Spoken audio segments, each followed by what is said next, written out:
Guys India গেটত আৰু একবাৰ আহিলোঁ, অলপ ব্লেজাৰ চেজাৰ চুট টুট পিন্ধি আহিছোঁ এইবাৰ, মানে বিশেষ একো কাৰণত অহা নাই, তাৰমানে আপোনাৰ দিল্লী আহিলোঁ।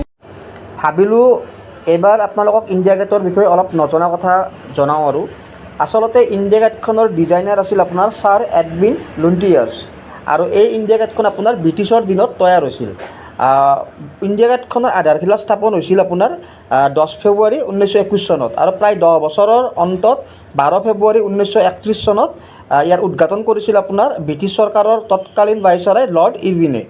আচলতে ইণ্ডিয়া গেটখন বনোৱা এটাই কাৰণ আছিল যে প্ৰথম বিশ্বযুদ্ধত আপোনাৰ 1914 চনৰ পৰা 1918 চনৰ ভিতৰত যি প্ৰথম বিশ্বযুদ্ধ হৈছিল আৰু আপোনাৰ 1919 চনত আফগানিস্তানৰ লগত যিখন যুদ্ধ হৈছিল, সেই যুদ্ধখনত ভাৰতীয় সৈনিক যিখিনি শ্বহীদ হৈছিল আৰু সেই মোটামুটি 80,000তকৈ অধিক সৈনিকৰ স্মৃতিত এই ইণ্ডিয়া গেটটো বনোৱা হৈছিল।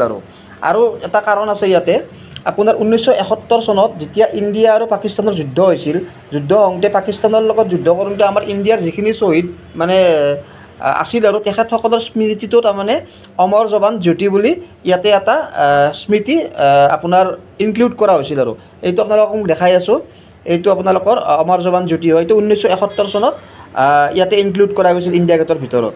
আৰু একচুৱেলি ইণ্ডিয়া গেটখনৰ যিবোৰ ৱালখন দি আছে, আপোনালোক ওচৰৰ পৰা যদি যাই চাই আৰু তাতে বহুত মানুহৰ নাম লিখা আছে। ইয়াতে মোটামুটি আপোনাৰ 13,000তকৈ বেছি শ্বহীদৰ নাম অংকন কৰি থৈ দিয়া আছে প্ৰথম বিশ্বযুদ্ধত শ্বহীদ হোৱা। আৰু প্ৰতি বছৰ বুলি নকওঁ আৰু প্ৰতিদিনেই তাৰমানে ইয়াতে বহুত টুৰিষ্ট আহে, মানে এটা শ্ৰদ্ধাঞ্জলি দিবৰ কাৰণে বা অমৰ জৱান জ্যোতিত এটা শ্ৰদ্ধাঞ্জলি অৰ্পণ কৰিবৰ কাৰণে। আৰু এটা কথা কওঁ গাইজ আপোনালোকে ইণ্ডিয়া গেটৰ এই মাজৰ যিটো মানে খালী ঠাই যি আছে, এনেকৈ আপুনি যদি তালৈ যাই কিনে যদি আপুনি চিধা চাই, আপোনালোকে তাতে ৰাষ্ট্ৰপতি ভৱন দেখা পাব ডাইৰেক্ট, চিধা একদম ৰাষ্ট্ৰপতি ভৱন। আৰু এইটো এটা ৰোড হয়, এই ৰোডটোক আপোনালোকৰ মানে কৰ্তব্য ৰোড বুলি কয়। আৰু এইটো তাৰমানে ইণ্ডিয়া গেটৰ একদম চিধা 3 কিলোমিটাৰ দূৰত আপোনাৰ ৰাষ্ট্ৰপতি ভৱনটো আছে। আৰু আপোনালোকে গাইজ দিল্লীত আপোনালোকে যিটো কোণাৰ পৰাই কি আপোনালোকে ইণ্ডিয়া গেট নাহে কিয়, আপোনালোকৰ অহা যাতায়াতৰ সুবিধা গোটেইখিনি আছে। আপোনালোকে অ'টোত আহিব পাৰে, কেবত আহিব পাৰে, আপোনালোকে ৰেপিডত আহিব পাৰে। তাতে আপোনালোকৰ মেট্ৰ' ষ্টেচন আছে, আপোনাৰ তাতে ইণ্ডিয়া গেটৰ কাষতে কেন্দ্ৰীয় শৌচালয় বুলি এটা মেট্ৰ' ষ্টেচন আছে।